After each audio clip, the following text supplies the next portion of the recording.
Okay, I think we'll get started because it's 7:05. So I'll just have to pause and let people in if anyone comes. Sure this works. Okay. So welcome everybody that's here. Thanks for joining us for this virtual program.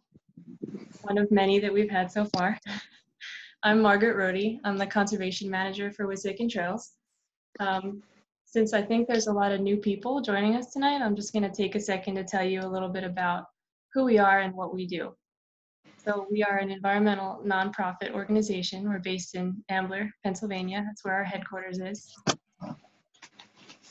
We were founded in 1957 to protect the land and water within the Wissahickon watershed, which is the 64 square mile area of land over which all water flows before it hits the Wissahickon Creek. So in the map on the left, everything that is highlighted is within the watershed. We made a couple people here. There we go. So we've been around since 1957. Since that time, we've successfully saved almost 1,300 acres of land from being developed in Montgomery County, which is a significant feat in an area where there is very high development. All of that land is spread out across our 12 nature preserves, which are the dark green areas on the map here. And they are extremely vital habitat for wildlife whose populations are really threatened by habitat loss and fragmentation and urban development. So these are really important areas for wildlife. We manage them, all of our preserves, so that they're as ecologically healthy as possible in order to support all those species of birds and insects and mammals, things that are having population declines throughout the country. So we really focus on some species that are possibly going to become listed as threatened or endangered by creating the habitats that they need on our land. Along with that, we operate 24 miles of trail, including our Green Ribbon Trail, which runs all the way from North Wales into Philly. And we maintain all the trails that are open from dawn to dusk because we know that they're essentially our community's connection to nature. And we know how important it is for people to have that connection for their own well-being, especially in times like this. A lot more people have been out on our trails. So we don't get any state or federal or local funding aside from occasional grants. And we only do the work that we do because we have the support of a community that shares our values around the importance of nature conservation. People like you that support our mission. So our goal really is to inspire and engage that community, like yourselves, to protect and steward and enjoy the land and waterways of the Wissahickon Valley right alongside us. So real quick, some basics for anyone who's new to Zoom. Maybe some of you are. I think a lot of us have been on Zoom constantly the last 4 months. But so when you came in, your microphones were automatically muted. And we ask that you mute yourself again so that we can hear our speakers. You can turn your camera off. It sometimes helps have a little bit of a stronger internet connection throughout the program. And then at the bottom of your screen, there's a box for questions, the chat box. So if anything comes into your mind that you want to know more about, you can put your question in that box. I'll interrupt if I can, if there's a way to do so that isn't very rude to get your questions answered, but we'll also have time at the end for a Q&A. And this is all going to be recorded. It's going to be on our website, so you can watch it after the fact and you can share it with your friends. So without further ado, I'm going to introduce our guest speaker, Chris Mattingly. Chris is a former environmental consultant and registered professional engineer in soil engineering. He's also a Philadelphia Master Gardener and the founder of Backyard Eats, which is a full-service garden company based in Chestnut Hill. Backyard Eats, they serve residential and industrial and institutional clients in the greater Philadelphia area through professional design, installation, and maintenance of raised bed food and cut flower garden. So Chris, you can take it away. I'll stop sharing my screen.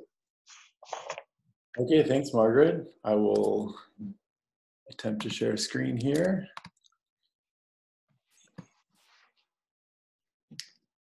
And get going. Thank you for that introduction. It's really a pleasure to be here with Wissahickon Trails. It's a place that's so close to my heart as an avid runner, mountain biker. I've spent so much time in that specifically around Chestnut Hill on the trails, and it's such a special place. And it took me years of living there and going there and interacting with the dogs just to appreciate how special it is and how much goes on behind the scenes, folks like you, and to make it such a special place that at first I thought, wow, what a wonderful, wild, just natural place. And it is, but without appreciating at first exactly how much goes into it. So I'm really happy to be here, and thank you so much for bringing all these people together to talk about gardening today. So the really should, oh, one note. So if you would not like to be on our newsletter, please send a message to Margaret or to me, and we will make sure not to add you to the newsletter. I don't want to spam anybody. The newsletter brings practical gardening tips to your inbox and some event notifications, and it's going to happen at most bi-weekly. So we hope you enjoy that. But if you would not like that in your inbox, let us know, and we'll make sure you don't get on that list.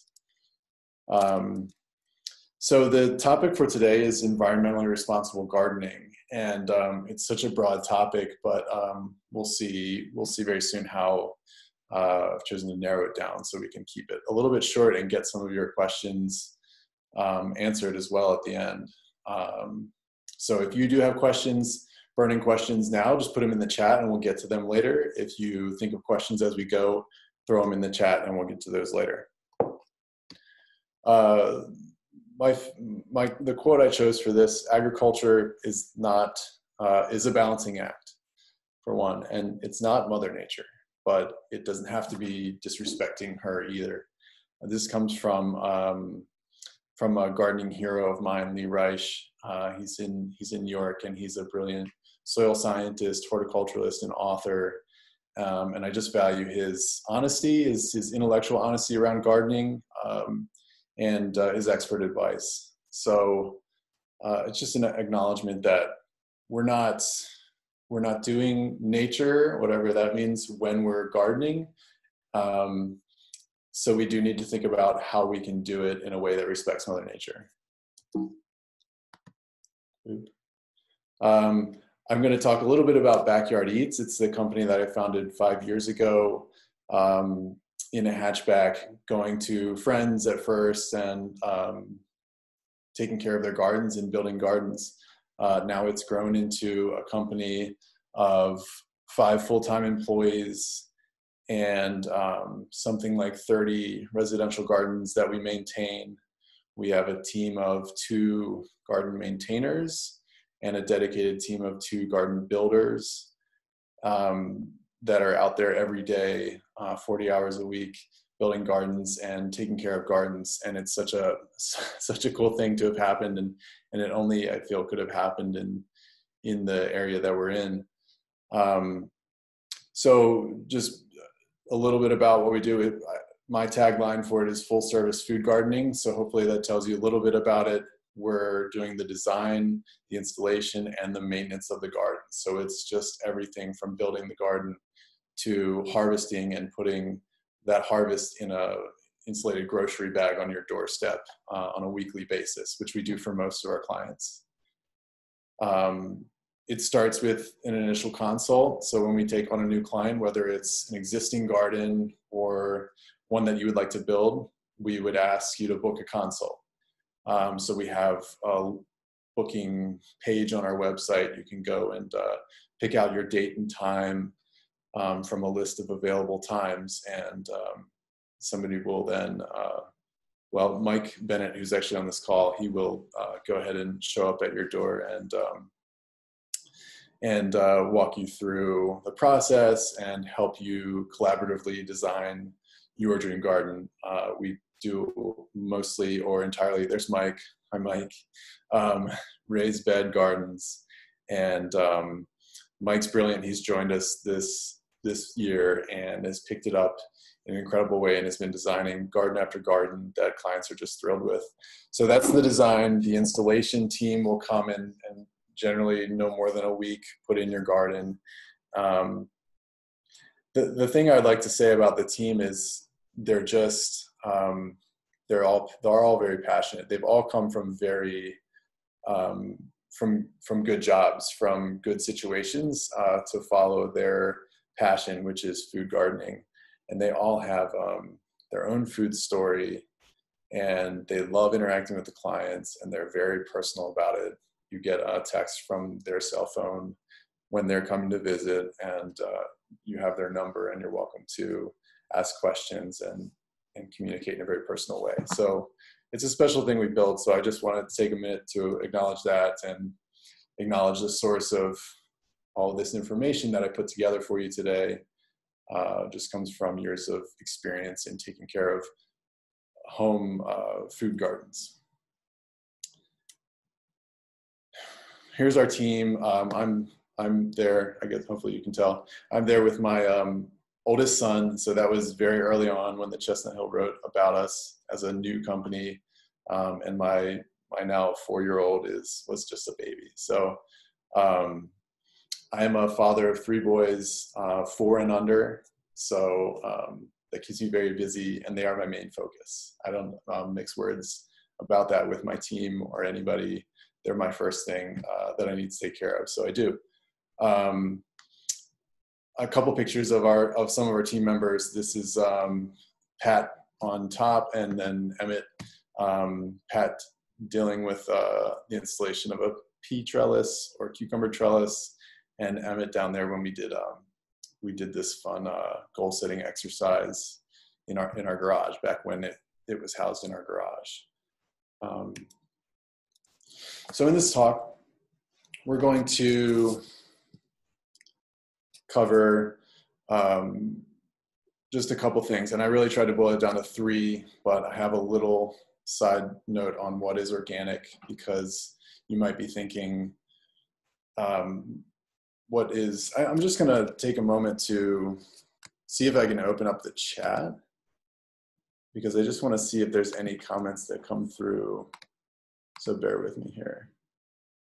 What should we do? Okay, so I can keep an eye on these chats. Pests attacking vegetable and flower plants. Perfect. So we're going to get to that. And please do throw those questions up in the chat. I'll try to keep it, see if I can keep it out of my way. All right. What is organic? We'll get into that in just a second. But then the 3 topics that I chose to cover for how to do environmentally responsible gardening are the garden planning process. Compost is the answer was my title for that section, and yeah, the answer is always just compost. Very simple, and then we'll get into insect control. So we will get to the insects as well, but we won't address the lanternfly. So thank you, Margaret, for throwing that in there. Just on the lanternfly, because that came up from Pauline. We don't know yet whether they're going to be an issue. We haven't observed the lanternfly being a problem in our vegetable gardens. So we've seen plenty of them, of course, as you have, and it's crazy, but they haven't been attacking our plants in any way, and that's just with respect to our annual vegetables. So they get on the cucumber vines, for example, but they don't seem to be bothering them. So we really haven't looked into it, and that's sort of the state of things with the lanternfly as far as vegetables go. Here we go. Okay. I wanted to just put more bracketing around this topic and say that this is going to be about situations where we want to have a specific outcome in our garden. So this is not necessarily a native, a way to do more native species or to do a pollinator garden, although some of these things will apply for sure. to those situations. But this is more about, I want to grow this vegetable, and I don't want to, well, I want to grow the vegetable, and I want to do it well. So how can we do that while respecting Mother Nature? So what is organic? This slide is in here just to not bash organic, but just to bring some reality or realism around what organic is, and then talk about how we relate to it in the way that we operate. So with respect to the things that you use in your garden, the sprays or fertilizers, for example, those inputs that are organic are, one, certified OMRI organic listed. So they'll have that label on there that you can see if they are certified organic. They, generally speaking, have to have an organic origin, as opposed to a synthetic origin in which they're mined or created in a laboratory from synthetic chemicals. Organic is not pesticide free. So if you're buying organic at the grocery store, the farmer's market, you can't be assured that there's been no pesticides used because it's organic. There are, in fact, a large number of organic approved pesticides that are used regularly, but not always. Pesticides that are organic approved are typically safer and less harmful to workers in the local environment, by and large. But the only way to really know the impacts or what is being used is to talk to a farmer. So the farmers markets are great because you can really chat. So I just want to throw out this concept that organic is not pesticide free is false. So we only use OMRI certified or OMRI listed inputs in our gardens. But I just wanted to say that seeing OMRI on the label is not the only way that we make our decisions about what to use and how much to use. So we'll get into that a little bit later. Oh, this slide is in the wrong place. That's where it went. Okay, we'll come back to that at the very end. So garden planning. That's the first area I wanted to address. It's just not so much a physical thing, but something you do at the beginning of the year, or something you do continuously, to be honest, throughout the year as you decide what goes in your garden and how to train your plants and prune your plants. And like I said, for this presentation, grow what you want, okay? That's the tack that we're taking. I want to eat this type of tomato. I want to eat these potatoes. I want to eat that garlic. Diversity is important, and since you're growing what you want, it probably will happen on its own. And finally, just a caution against using companion planting to plan out your garden. I'm being a little bit facetious here. Companion planting of the sort that I'm showing on this chart is really not real, and that's an opinion that I've formed over 5 years of planning gardens out. I actually started using this sort of chart where you could look up, well, cilantro doesn't have any enemies. We could look up cucumber and see, okay, it goes well with beans and it goes well with broccoli, but cucumber doesn't go well with sage. So the red means don't. There's like 100 of these charts, and none of them are the same. Some of them have themes to them, but it's not useful information. And if you're gonna plan your garden following this chart, which I did for several gardens, you're gonna sit down for a couple of hours and make sure that none of your plants have a red companion next to them, and that they all have green companions. And there are great companion plants. So the Three Sisters is one example. That's a Native American technique of putting corn with a pole bean to climb up the corn, and then pumpkins in the same space to conserve moisture and to keep weeds out. So those are like some really cool functional interactions that you have between three plants, which is really neat. And that's great. But what I'm talking about here is this kind of chart where, or this kind of blanket statement without any evidence that garlic deters aphids, but don't grow it next to sage because they'll be stunted. There's no plants in here that are going to really stunt each other unless they're too close to each other, or one plant is too mature when you put the new young plant in and it can't compete. Those kinds of things happen. Anyhow, the other reason I have like such confidence in this is that we keep detailed records of what plants in our gardens succeed and which ones fail. So we take notes on any plant that's looking stunted or looking really good, and we have reason. We find out the reason why, and it's never because, oh, it was planted next to this plant that supposedly stunts its growth. So it is, to me, it's just for fun. If you want to do it, go for it. Please don't hurt me. I'm sort of glad this is a virtual Zoom meeting, because some people feel strongly about this and really put a lot of effort into their gardens around companion planting, but that's my opinion.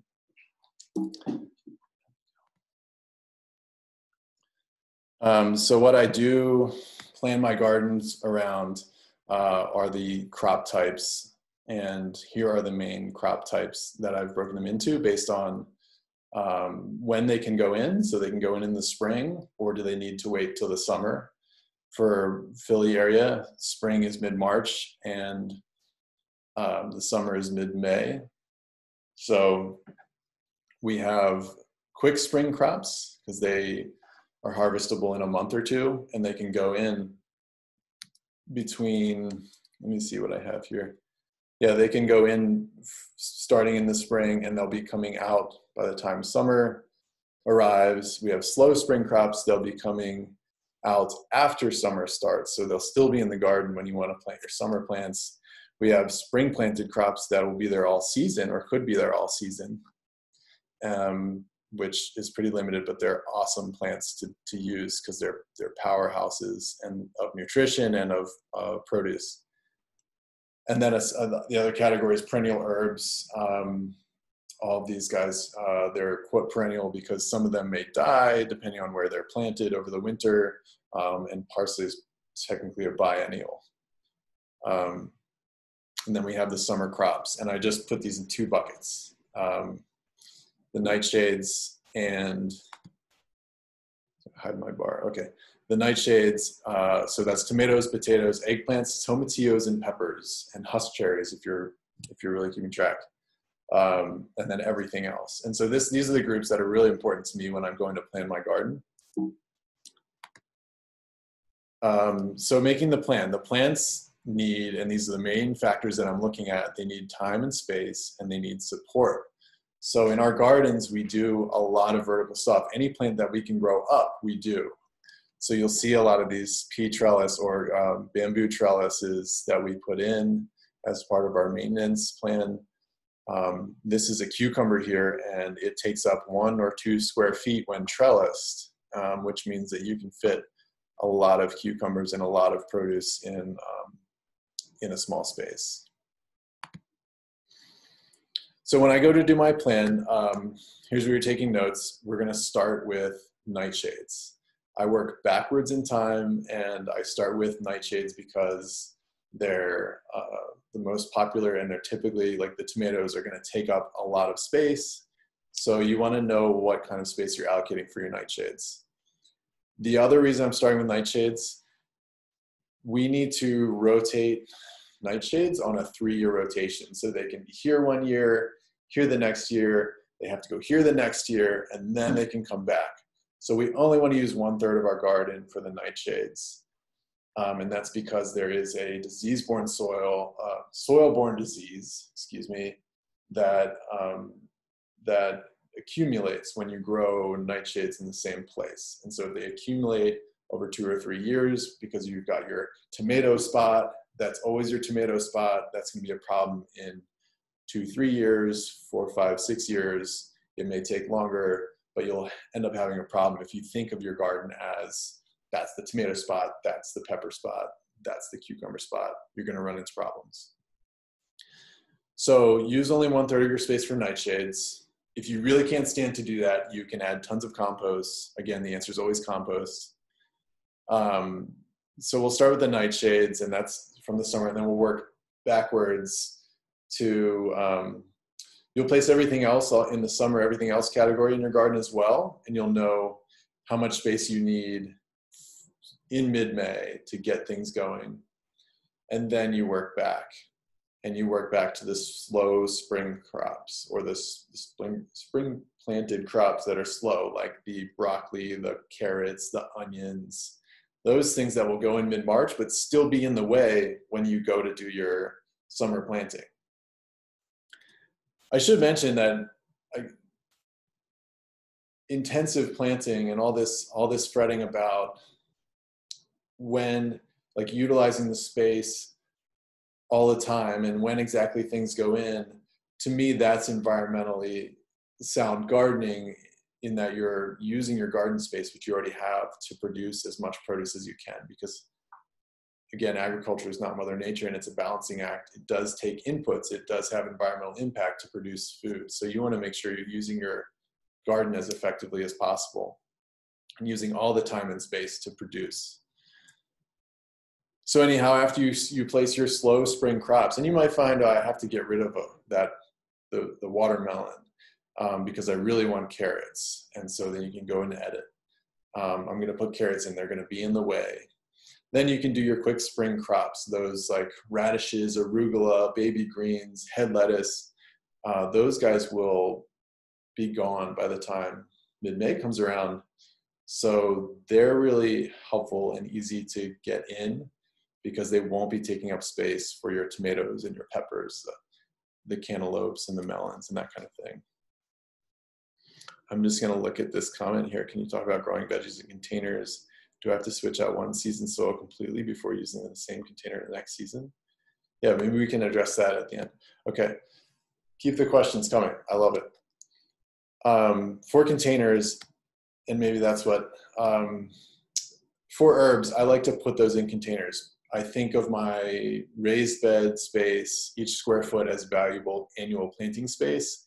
And it's just so nice, and also really convenient to have your herbs next to the kitchen, especially if you can do that on the deck or something where you have barefoot access because you're cooking in the summer and you want to clip some time. Put those guys in the containers if you can, in pots. Keep that annual planting space open in your raised bed.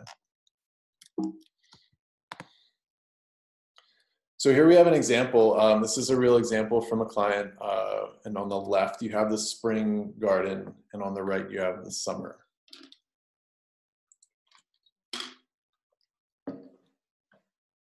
So this is the same garden on the left and the right. It's just in mid-March, it's going to look like the one on the left, and then come mid-May, we're going to transition it to the one on the right. So you can take a minute and look. Just for example, let's look at bed 2 in the bottom left. You have baby kale, calibration mix, you have turnips there, and then you have carrots and broccoli. Come summer, the baby kale is going to be gone.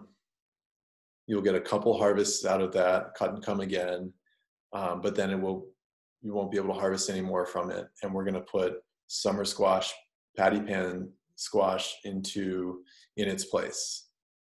Same with the turnips. The turnips will be done in about a month. They're just like radishes in that way. And then we'll be able to put watermelons and cantaloupes in there. As for the broccoli and the carrots, those will still be there mid-May because they won't be ready for harvest yet. So a couple more things I want to point out about this. You can see where it says cedar trellis this side. There's like a double line on the bottom of the bed. That's where we have a trellis, of course. So the designer, which in this case was Mike, started with bed 2. And he said, all right, down by the trellis, I know I'm going to want my cantaloupe and my winter squash, which is pumpkin in this case, to use that trellis. So we can have those plants that typically would take up tons of space sprawling out on the ground, going up and saving a lot of space and producing a good yield. he also knew that this wasn't enough space for what the client wanted to grow. He wanted a watermelon as well, and we only have so much trellis space. So the watermelon is in that bold box. I can point. It is in that bold box, which is one of these bamboo trellises. So this is really key. I don't know if I mentioned it elsewhere, but this is really key for insect and disease issues as well, heading off those issues. If the plant's growing up, you're getting lots of airflow and sunlight penetration. It's giving you a more vigorous plant, a healthier plant, and it's giving you an opportunity to see what's going on under the leaves and where the insects are, and if necessary, to find and squish those bugs or spray something if it gets bad enough. So these are all the elements that go into that. I will just mention something I maybe didn't talk about, but was there: summer succession. So you see radish. Rover is a type of rover that's particularly suited to growing in the summer. That's going in here as a succession where arugula came out because that was done by the summertime, but we still want to grow some radishes throughout the year. So we have these summer successions like romaine, again, another heat tolerant variety that we sneak in wherever there's a spot open. So we also have, our maintenance team also has a list of each client's preferences for anytime you see an open spot, or anytime you see a spot that's going to open, you're going to harvest something the next week. You can either bring those seeds out or start them in our nursery. So they're ready to go for the client the next time they visit. Why hyacinth? Hyacinth beans in bed 3. So we actually did. We actually didn't do that. Because of coronavirus, we got rid of all of our cut flower selections because I was nervous that we would be seen as an ornamental gardening service, and we were one of those businesses that was food production. So we kept going through the early parts of the crisis and throughout. So I actually nixed the hyacinth beans, which are a beautiful flower, which we would have done, and zinnias and some other fun stuff, but we'll have to do that next year. Our trellises for cantaloupe and squash, we'll see those, but I think we're using 8-foot bamboo sticks, which for cantaloupe may not be quite enough, but it is enough to get something out of it. The plant for a cantaloupe or a melon might want 12 feet to grow, but we're not going to be able to give it that or maintain that. For squash, depending on the squash variety, that may be not enough for too much vertical space. So we settled on an 8-foot bamboo stick. It's what we can maintain, and it kind of works well enough for everybody. Oh, so we can actually go into this garden. So this is the garden. Here's the gate down here. So we'll see a long bed on one side, and we'll see 2 4x8 beds to the left of it. So here's the garden. Here's the gate. Here's the 4x8 bed, and there's another 4x8 bed here, and then a 2-foot wide bed going the length. So this is really fun. We get to see how this actually plays out. So we have Black Magic kale. That's a Covolo Nero or Lacinato or dinosaur type kale next to the lettuces and arugula and parsley in here. So you see that intensive planting taking place here. You can also see a bit of insect damage, which we'll get to later on.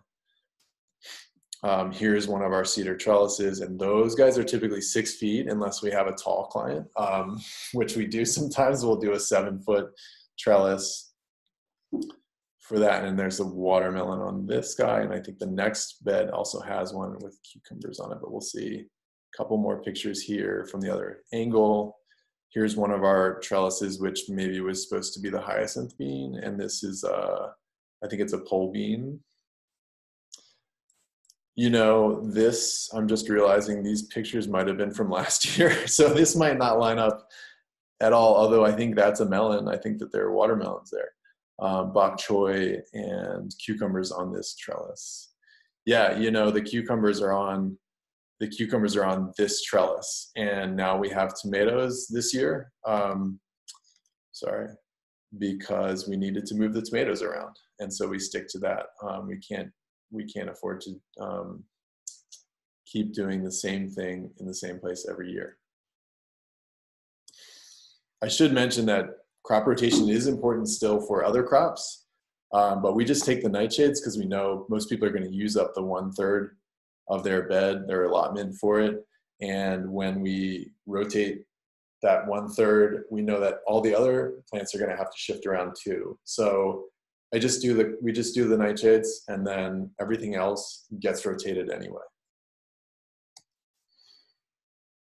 Okay, so we were there. We have our watermelon on the trellis. We have our dill maybe, and arugula, parsley, kale there. So just a little example there of how we do our planting. Now this is a seasonal transition. By the way, Pat is the most photogenic by far of our team. So there's a million pictures of Pat throughout. So here's a single bed garden that it's a 1 4x8 bed, and this is all the client has. And this is the spring garden when our crew went there in mid-March to switch it over to summer. And we have, this is kale and spinach. Spinach might be back there, but this is baby kale. We have broccoli.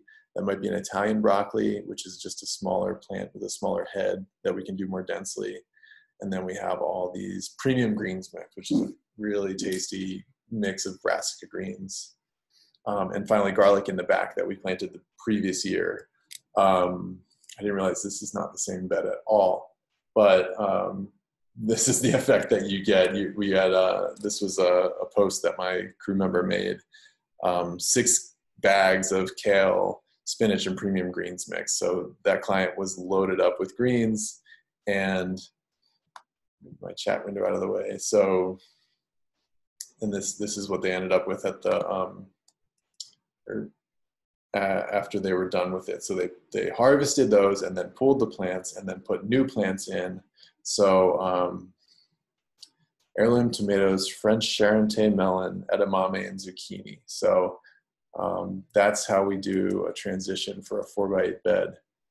This is a really cool technique that we came up with. I wanted to share with you. I call it reverse interplanting. So interplanting is really neat. You take, say you're going to do tomatoes or even broccoli. Say it's mid-March and you're going to do broccoli. Every 12 inches you'll do broccoli. But these little broccoli seedlings are not going to take up the 12 inches of real estate right away. They'll take a month or two to really get their roots out into that space and really draw nutrients and water from that space. So in the meantime, you've got all this space in between your plants, and you can fill that up with radishes, for example, something that matures within a month, and you pull it out and it's gone. So that's interplanting. And then we started doing reverse interplanting, where you've got kale. I'm going to make it turn again. Okay. You've got kale, baby kale greens here that are cut and come again, and they're on their last round. But they still had plenty of life. Say the spring was mild. So we didn't want to pull them all out. What we did was pull out just this bit here. And this is actually a squash plant, I think, that we're putting in here. And we'll come back in 2 weeks and take out more of these plants and more of these plants until this plant is big enough to draw resources from that whole allotted probably 4 square foot that it has. And then we'll put in the vertical trellis. So reverse interplanting gets you a lot of productivity from a small space. Here's romaine. So these are romaine heads. And then snuck in here, I can read the sign just barely, patty pan squash. And here's the leaf. And it's just stuck in the middle. So we probably pulled 1 or 2 of these plants out, and we'll continue to harvest around it just to make room for it. Here again is a pepper. This is a little pepper plant in right in the middle of this 4 square of head lettuce. So that was just a really neat creative idea. You really can play with these things. The plants need space, but you can use it for all it's worth. Any questions? If you have questions on the planting stuff, put it in there and I can try to get to it, or we can get to it at the end. So compost is the answer. And this is like, initially I was like, this is the only slide I need for this topic. Compost is the answer. So if you had a question, I'm kidding, you should ask it, but probably compost is the answer. It's the answer for fertilizer, an organic source of fertilizer. It's the answer for mulch. It does everything that mulch does. It's the answer for soil amendment for troublesome soils, whether it's drains too well or holds too much moisture. It's the answer. And it's the answer for disease control. So it's a part of what we do every year for our gardens. How are the heavy melons supported on the trellis? I think they would fall off the vine. Yeah, actually, no, we do. That's a great question. So cantaloupes are ready when they fall off the vine. So, gosh, I think it was 2 years ago, I had a cantaloupe. I'll just stay where we are on this slide. I had a cantaloupe that fell off the vine because it was ready and literally went rolling down the hill, down Ardley Street.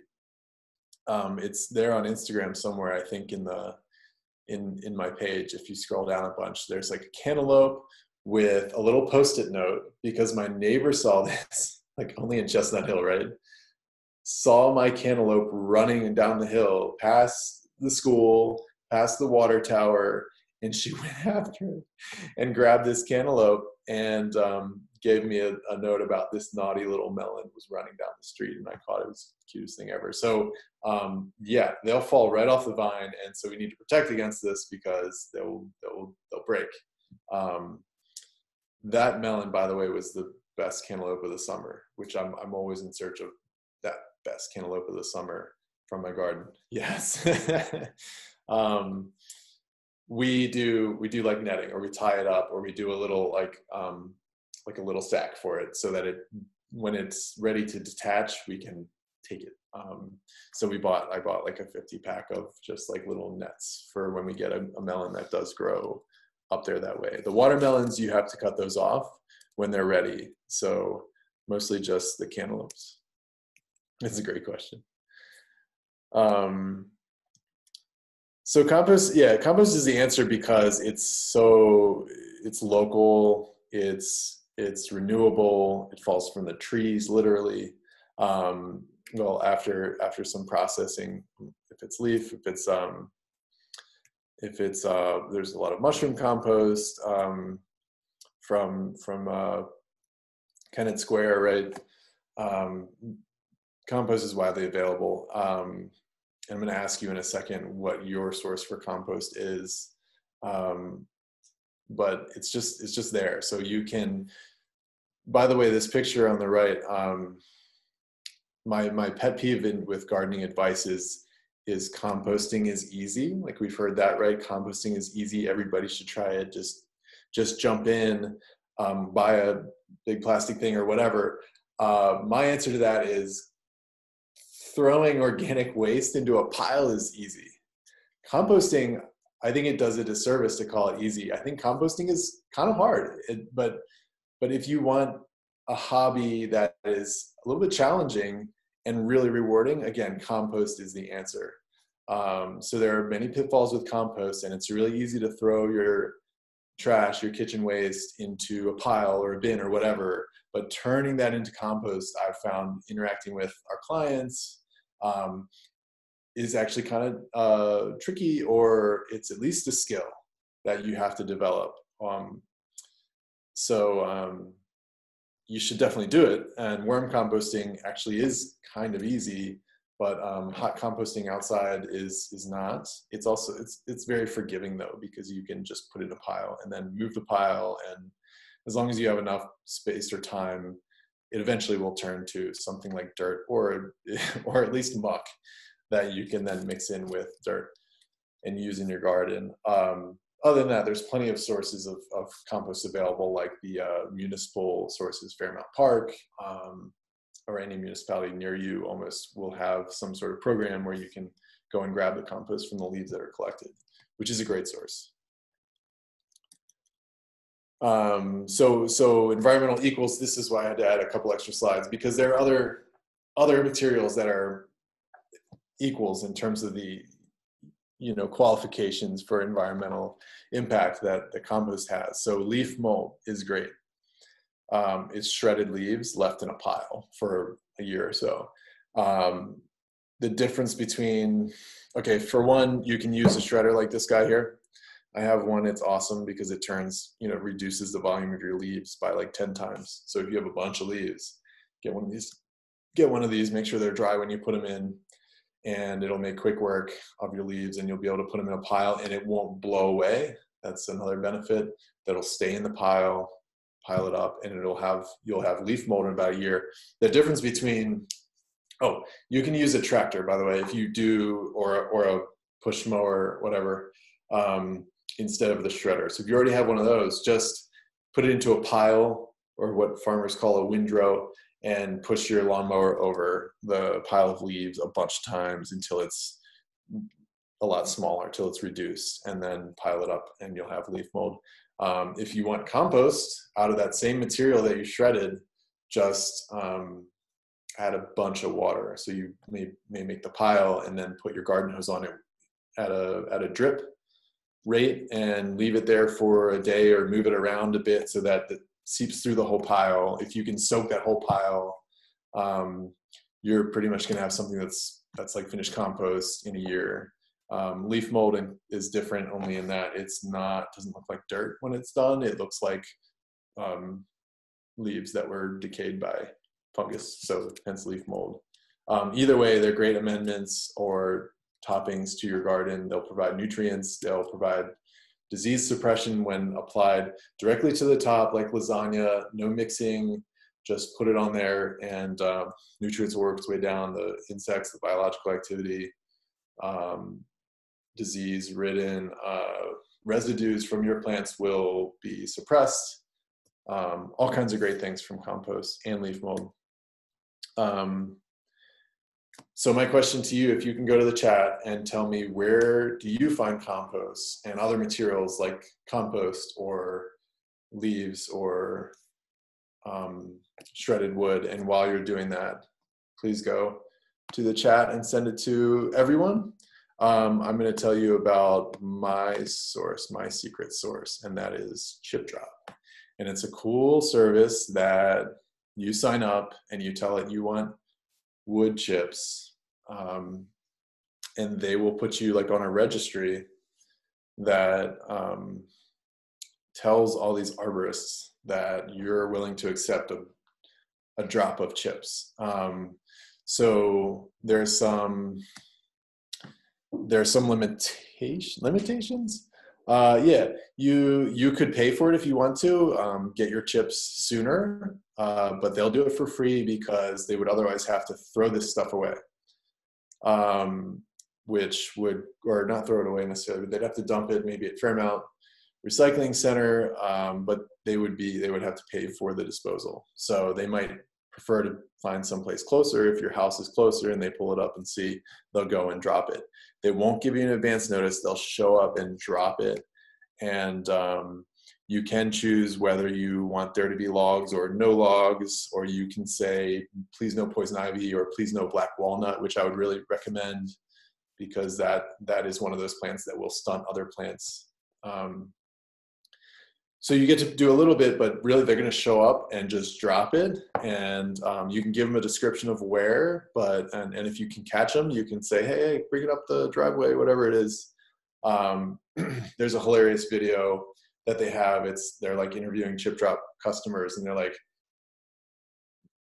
the customer's like, they won't tell you, they'll just come and drop this like 10 cubic yards of shredded mulch. And the guy's like, isn't that annoying? And they're like, no. Well, why isn't that not annoying to you? And the customer's like, because it's free and it's super useful in my garden.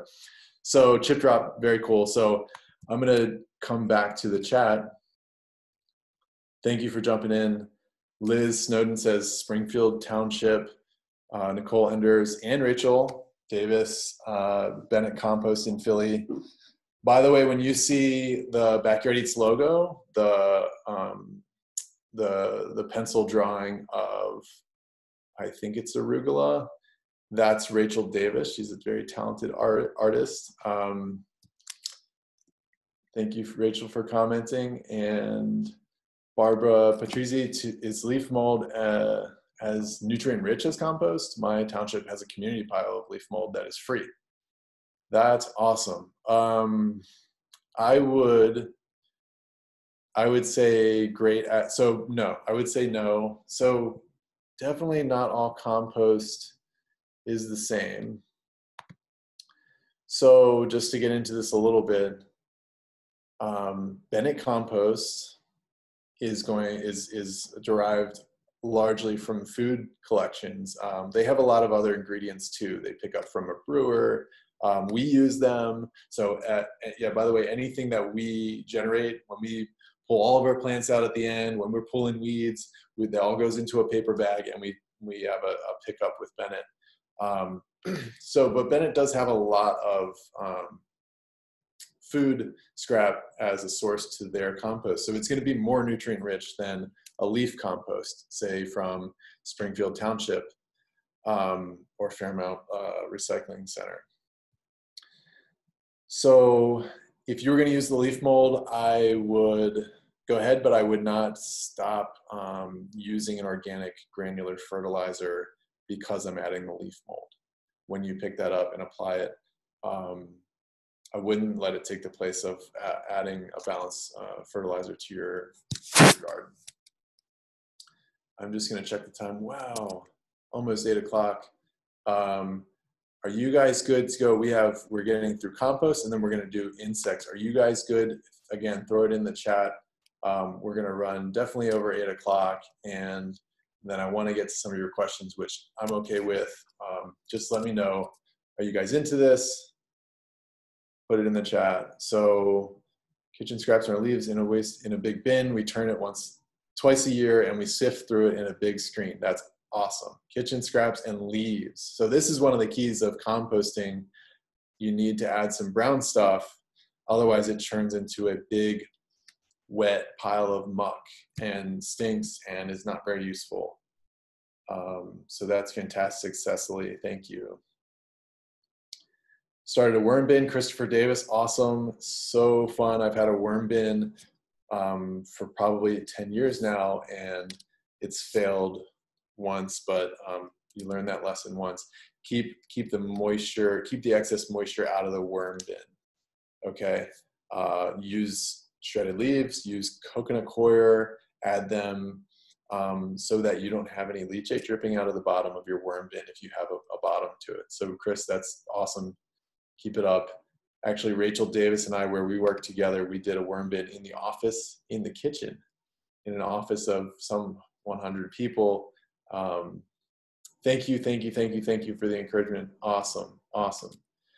Cindy asked for an organic fertilizer recommendation.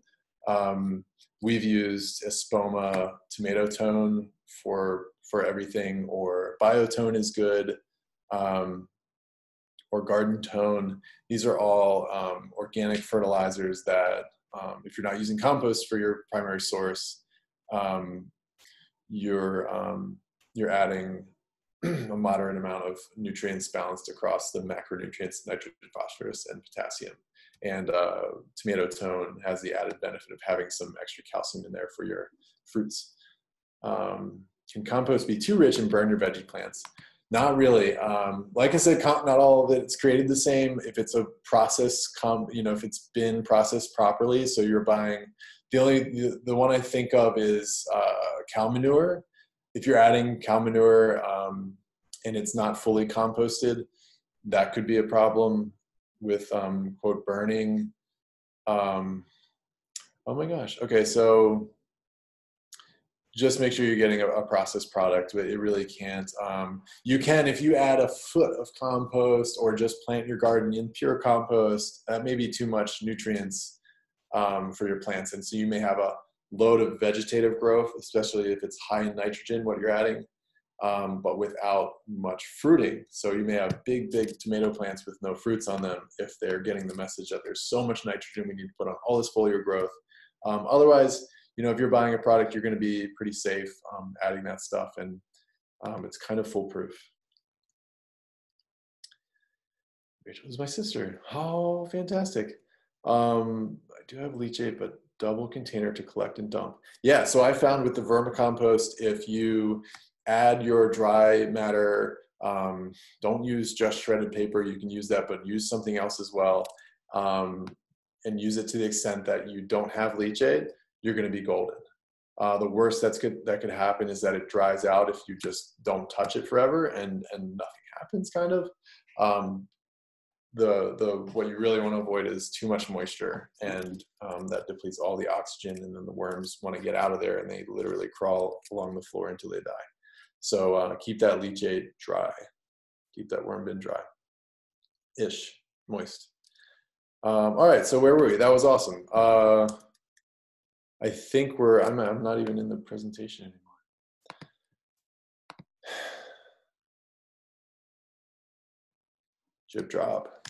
chipdrop.com or get chip, whatever, just search chipdrop. Okay, so bugs. What about the bugs?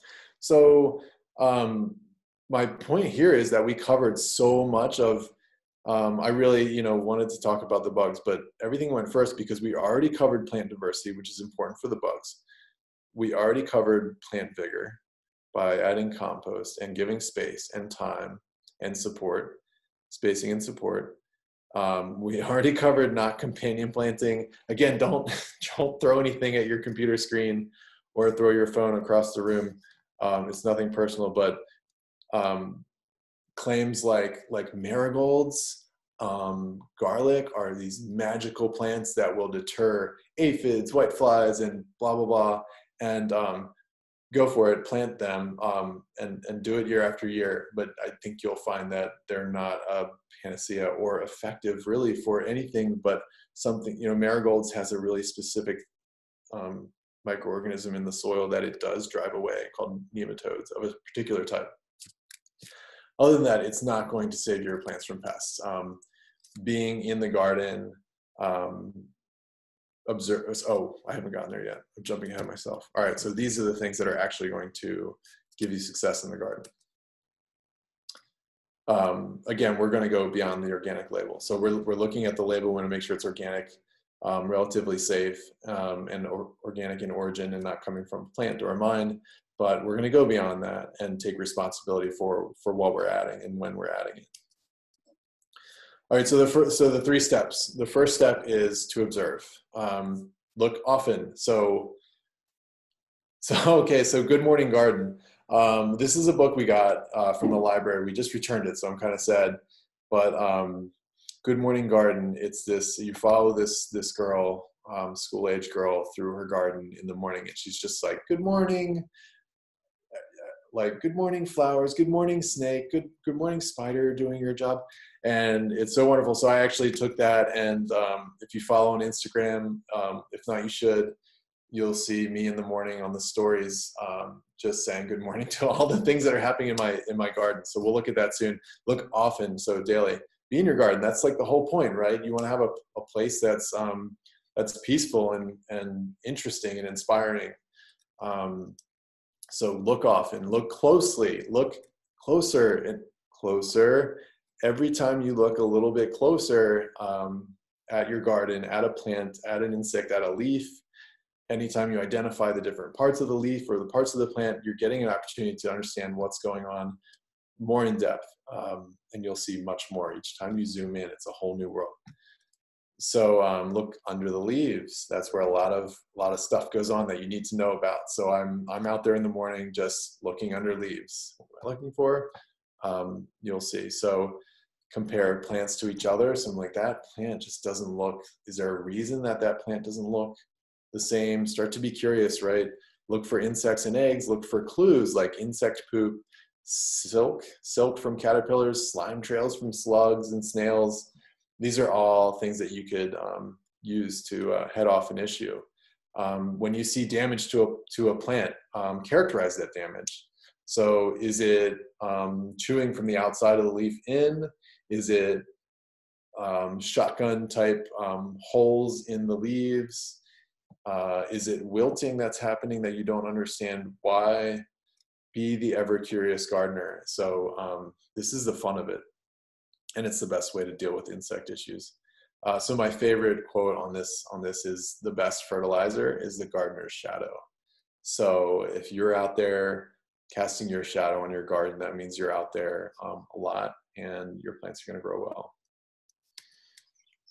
So here's some of my good morning garden posts from Instagram. And you can see in here, I guess, just how much is going on in the garden in the morning and how much you can draw inspiration from your garden while really keeping up on everything that's going on. And just look how much fun this bumblebee is having. He's loving it. He's just rolling around in this giant squash blossom. I could watch this all day, but usually I have to like run inside to make sure my kids aren't killing each other or whatever. So good morning, garden. I think there's more. Yeah, so this is, here we'll start with this video. Observe your plants, and it may not load. But the point here is the look closer, look closer, look closer thing. Always look closer. Because this caterpillar is so good at hiding. And so if you're seeing this damage here that's from the outside of the leaf in, this is what you're looking for, and it's so hard to see. And I don't think we're going to get to see the video, but when I pull them off, you can see the silk. Maybe not in this video, but I've got all these up on my Instagram under highlights. If you're not familiar with it, it's like at the top of my profile page, and these little circles, you'll have one says Good Morning Garden. So you can basically catch up on a week's worth of my going out to the garden and filming stuff. And we'll move on. Oh, okay, so here's another one, observe. So can you find, well, don't look at the middle one. Can you find in the left pane the vine with the damage? There are leaves that are just folded over here, and it's a pretty subtle clue that something's going on. These leaves are not folded over for no reason, and that's what you need to be curious about. Look here, this is something telling me something here.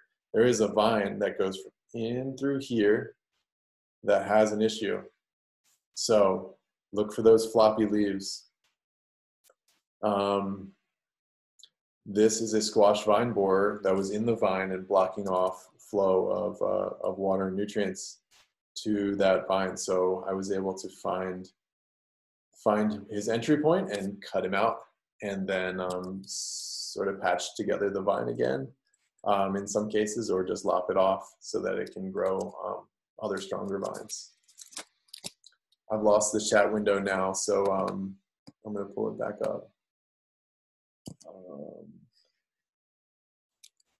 All right, so if you put a cardboard in your compost bin, is it okay if there's a little dye on it? To me, it's okay. Yeah, to me, it's okay. I mean, it's a personal decision. I don't mind it. I don't think that there is an issue. I haven't done exhaustive research on it. Hey, bud, just a minute. Okay. Yep, still on the phone. You want to sit down? Okay. Yeah, take a seat. Okay. We have a visitor. Slug infestation, sluggo. Slug is great and effective. Sluggo is great and effective and safe. And bumblebee, oh, all bumblebee. Once your plants begin to flower and fruit, the primary thing they need is phosphorus. Okay. So back into the presentation. Oops, how can I do this? All right, back to the presentation. So number 2, identify. So describe the insect. If you find an insect, do an image search. So put your description of the insect into the Google. Search for insects and signs, not symptoms. So my plant is wilting is not going to get you good results or get you on track to fixing something. Searching for symptoms of your plant is like asking WebMD why your throat is sore, and the answer is always going to be you have cancer. So don't do that. Just describe the insect, describe the sign, like the silk or the damage to the leaves. We'll get you good results. And pro tip is to use extension in your search query. So there's these agricultural extension universities like Penn State that will have a lot of great information and reliable information. If you don't do that, you're going to end up with a lot of what would you call it? stuff that they put out there just because it's fun, like companion planting, and it's not helpful. And we want to be successful at this. So you want to find the good information. Okay, so just, so this is what we're on, identify. This is the squash vine borer, and in the middle you have the squash bug, and on the other side you have the eggs of the squash bug. So these are some things that you really could just describe, like stink bug looking thing in the garden, extension, and you would get the squash bug. So do that, identify those guys, and then learn. That's the last thing that you need to do before you decide to do anything. Learn about the insect, use the word extension again. And what you're looking for in the articles from the extension typically, and they'll be laid out just like this, you're looking to understand the insect's life cycles. They may have as many as 5 life cycles between egg, larva, nymph, pupa, whatever it is, and each life cycle, stage of the life cycle would have like a different propensity for damaging your plants, or not damaging your plants at all, or stage at which you could control them or not control them. Yeah, bud, have some water. Yeah, go ahead. Yeah. So my guys are back. You'll also be finding information about how they damage your plants. So are they sucking the sap by piercing? Are they chewing something? Are they chewing the fruit, the leaves? Are they boring through the stems like the squash vine borer? Are they boring through the leaves and damaging those? Are they, I don't think disease vectoring is a word, but are they just as like what we're just doing a thing right here on the garden right now. So this guy specifically is the cucumber melon beetle, and he is a disease vector. So he may chew some leaves and flowers, but that damage is typically not going to cause, the plant to fail. But what he does do is carry bacterial wilt on his mouth parts. So he'll do a little bit of damage through chewing, but the bacterial wilt that he carries will actually just destroy the whole plant. So I know that if I see this guy, I've got to take care of him right away. You're also looking for cultural and non-chemical controls. And those are things that you can do in your garden to prevent them from being an issue or prevent damage. So, hey guys, can you take a break and go see mom? Or stay quiet just because I'm on the phone here, okay? Awesome. So the final thing you'll find there is what pesticides are safe and effective. And like, yes, safe is important, right? So you're going to find the organic ones, but effective is really important too. So again, with the extension, using that in your search term, you're going to find reliable information. You don't want to spend your time making a concoction that may or may not work, and may or may not hurt your plants. The websites that are just out there to attract your attention and sell ads are not going to be helpful in this pursuit. So here are some organic products. This is like kind of the final step, and I didn't have as much time as I wanted to put all this together, but here are a couple products, and these ones are selective, meaning they'll kill particular types of pests. So not an insect, but slugs and snails, as we mentioned. Sluggo is really effective and safe, and it's actually kind of doubles as a micronutrient fertilizer for your plants. Dipel is the brand name of one called BT, which is a microbe that will kill caterpillars only. It will only kill the caterpillars, but you don't want to go willy-nilly killing every caterpillar in your garden and beyond. So you're still going to use these on a selective basis to deal with insects that you've identified and have decided are a problem. And they're not a problem just because they're chewing on your plants. These are broad spectrum. Neem oil is a great triple acting miticide, fungicide, and insecticide. It will be effective on a large variety of insects. So you want to be careful about how you use that. It won't outright kill that many insects, but pyganic will. Pyganic or pyrethrin is the not brand name, the name of the chemical. It is derived from a flower. I forget which one, but this will act as a quote knockdown, a broad spectrum knockdown. So this is like the kill whatever it touches organic chemical. So you want to use that very carefully and only when you need to. I keep it in a spray bottle for specific uses. If I want to spray a particular insect, like swatting a fly, but spraying.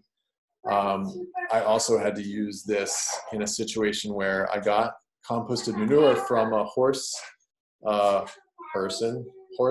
keeper. There was great compost, and I used it all over the garden, a truck full of it. It happened to have tons and tons of cucumber beetle eggs in there. They all hatched at the same time and decimated some plants, and so I had to act fast and pretty drastically to keep that under control, lest they turn into a systemic problem in my garden and lay eggs. And anyhow, there are situations where you need to use this broad spectrum insecticide in a broadly applied way if you have something really wild going on. Hey guys, I need you to keep it down just for a little bit more. So there are appropriate uses, but they're few and far between, really. By the way, hand removal is a great tool for most insects. Hey guys, can you take this? Can you take this? Can you carry this out into the family room? Carry it out into the family room? Thank you. Go ahead, bud. Go ahead. Evan, open the door. Woo! I'm looking at the chat. Cut some leaves and stems of the zucchini plants that are close to the ground. Yes, great tip, Stefania. Thank you.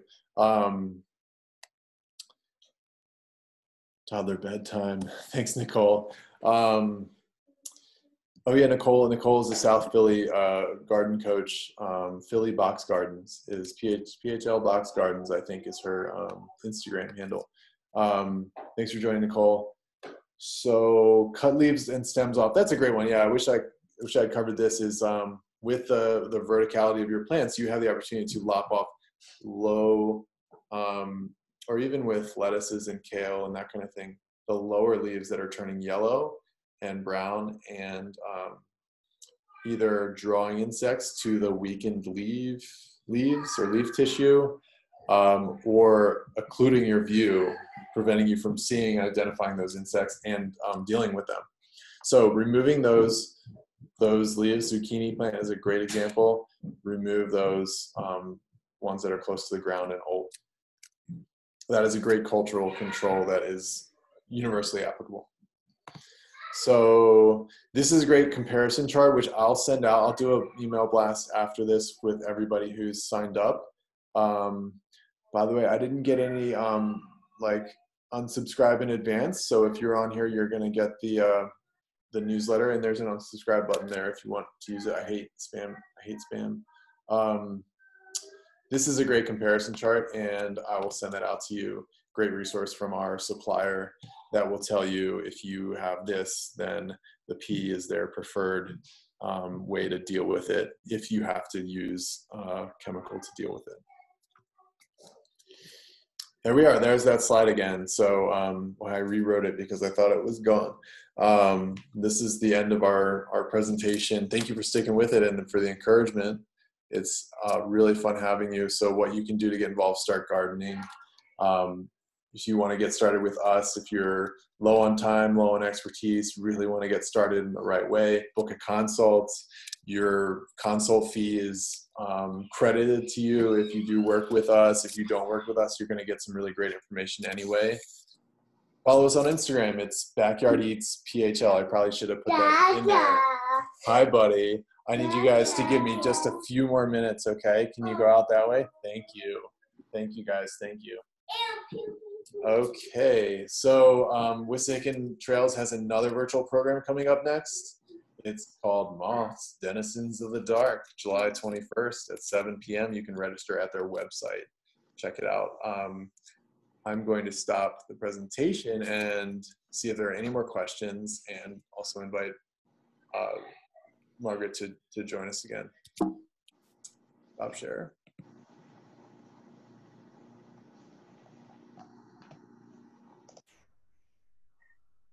So, awesome. Christopher Davis says, thanks, I live in Washington and really want to employ what I learned tonight. Awesome, awesome, awesome. Thanks so much to the Davis family, wonderful family, great artists. Thank you everybody for joining. Was there anything else that I missed? That was awesome. Thank you so much. I can't wait till next spring to do more. To do more. Yeah. Oh, don't wait. Don't wait. Get started now. Yeah. I know. I have a little deck. So I have like I did kale, and I have some tomatoes, and I have some beets and stuff, but I don't know. I need a yard. Yeah, yards are nice. Yeah. Well, anytime you want some advice, hit me up. You know where to find me. Thank you, Cecily. That's the first thing, right?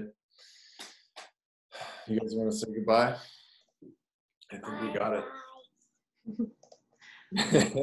Thanks a lot. That was awesome. Thank you all for coming. I hope to see some of you at another program. All right. Thanks, Chris. It was Chris Davis. Mike. See you, Mike. Good night. All right. Bye, everyone. Bye.